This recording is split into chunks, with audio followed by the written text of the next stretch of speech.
gospel of Jesus Christ. The year before, it was the battle of the news magazines. Newsweek published a cover story called From Jesus to Christ.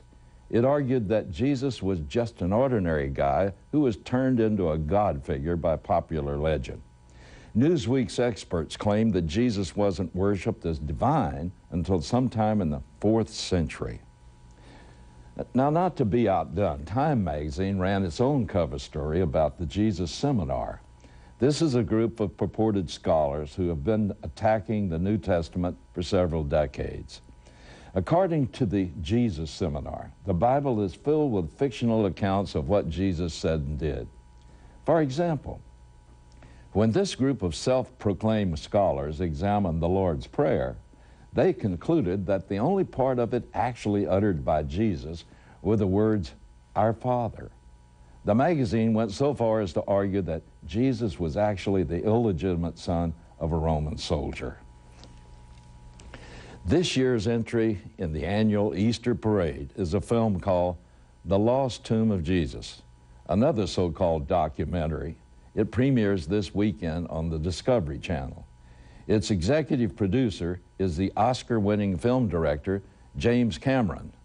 Among Cameron's film credits are The Terminator, Titanic, and Alien.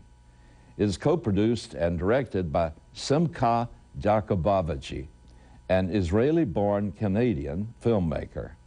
The film reveals the discovery of a tomb in southern Jerusalem neighborhood called Tel Piot. It's far removed from the traditional accepted site of the tomb at the Church of the Holy Sepulchre.